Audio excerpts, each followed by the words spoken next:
Kepolisian mengendus rencana makar di balik demonstrasi yang akan digelar 2 Desember nanti.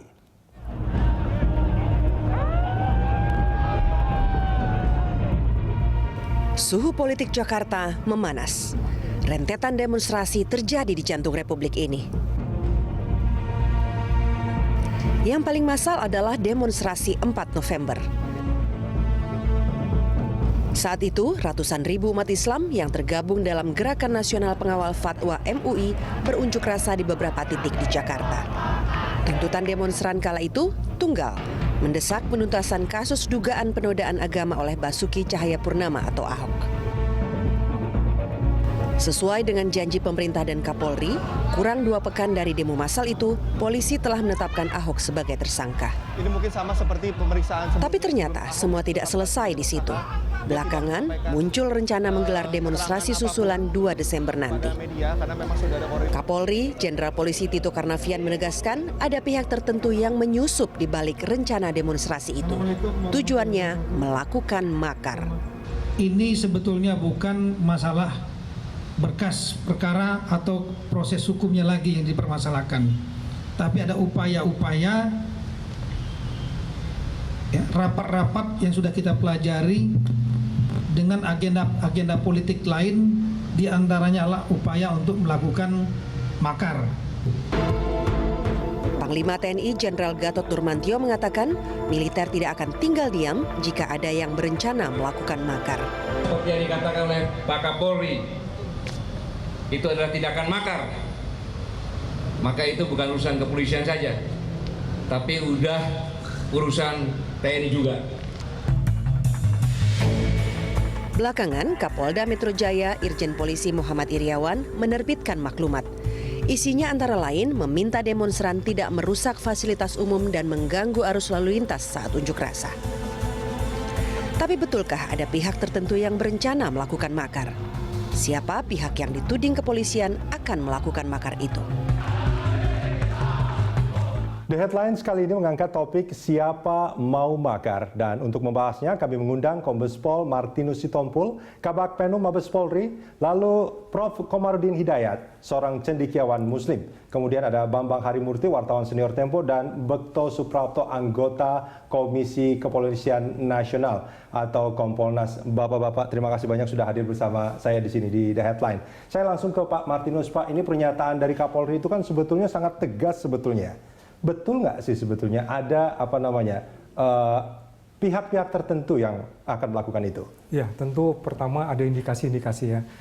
Indikasinya pernyataan-pernyataan pada saat 4/11 itu kemudian dilanjutkan dengan beberapa pertemuan-pertemuan. Ada rapat-rapat menurut Kapolri? Ya, persis. Ada di sebuah hotel yang sudah kita ketahui dan siapa yang hadir juga sudah, orang-orangnya juga sudah tahu. Polisi sudah punya datanya, siapa saja? Ya, tentu ini dalam kamus kita adalah masih dalam penyelidikan, dalam hal pengumpulan informasi-informasi dan data-data yang mendukung di indikasi itu. Itu yang penting yang kita ketengahkan, bahwa ada indikasi-indikasi dan kita sampaikan kepada masyarakat bahwa ada upaya-upaya menggulingkan pemerintahan yang sah dilakukan. Ketika ada pertemuan-pertemuan seperti itu, apakah polisi belum bisa melakukan tindakan? Oh ya, belum ya. Dalam hal ini kan kita mengumpulkan informasi-informasi bahan-bahan keterangan. Pak BHM, ini kalau kita melihat apa yang disampaikan oleh Kapolri, kalau saya sebagai warga negara sebetulnya masih merasa tidak ada apa-apa sebetulnya kan. Tapi ini kan pernyataannya tegas, bahkan Panglima TNI juga ada di sana. Gimana Pak BHM melihatnya? Kalau saya sih melihatnya kemarin jelas banyak yang merasa kaget lah, ternyata masanya begitu banyak ya. Sehingga aparat keamanan itu menangani massa yang jauh lebih besar itu kan pasti tidak segampang kalau masanya jauh lebih kecil. Nah, khawatirnya memang ditumpangi, dan saya melihat mungkin Pak Tito ini kan mantan pernah jadi Kapolda di Papua ya, seperti Pak Bekto ya. Kapolda yang sudah lama di Papua seperti Pak Bekto dan Pak Tito itu sudah terbiasa menggunakan pasal makar. Kalau kita lihat paling banyak orang yang dipenjara dengan terbukti karena pasal makar itu adalah di Papua.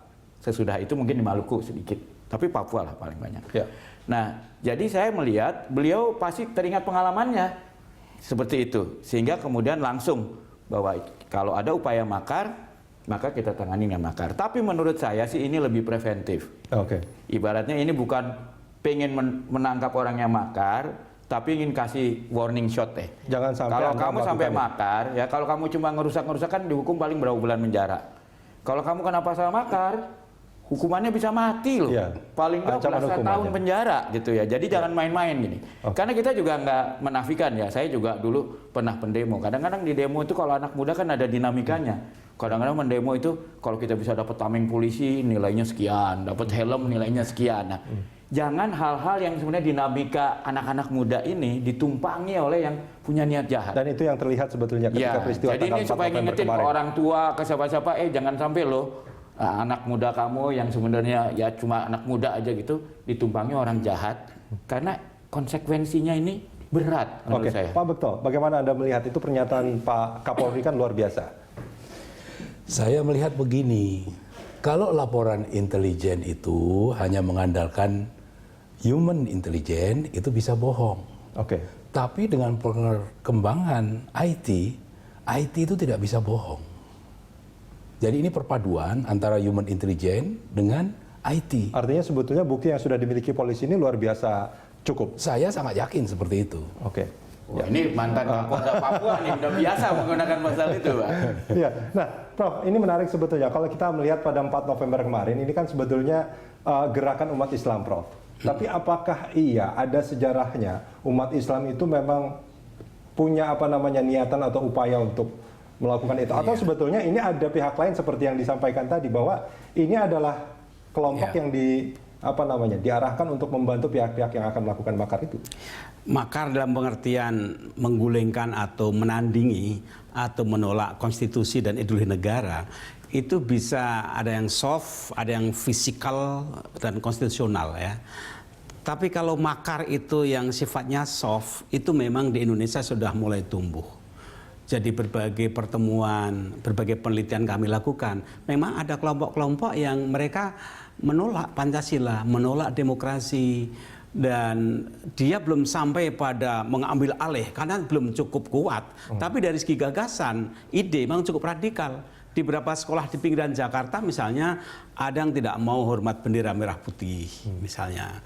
Kemudian juga tidak mau Pancasila. Yang begitu itu hemat saya sudah masuk pada benih-benih makar dalam bentuk yang soft, dan kalau dibiarkan itu bisa membesar, memang solid dibendung. Apakah selama ini kan kalau kita bicara seperti yang Prof tadi katakan, ini kan kalau kita bicara kebebasan berpendapat itu adalah hal yang lumrah terjadi sebetulnya, pasti akan kalau terjadi. Berpendapat misalnya di kampus, kami di kuliah, kami biasa studi perbandingan ideologi, marxisme kami pelajari, semuanya kami pelajari. Tapi ketika mereka sudah dikaitkan dengan satu kekuatan untuk menandingi, mengambil alih lewat gerakan-gerakan kekuasaan politik. Nah, di situ hemat saya, Pak Tito tadi ibarat tukang ronda, dia teriak agar yang punya niat-niat maling biar nggak keluar gitu. Ini kantongannya udah dibunyiin gitu ya. Karena memang cukup ada indikasi. Oke. Nah, Pak Martinus ini kalau kita melihat tadi yang sudah disampaikan sama Pak Martinus, ini pihak-pihaknya ini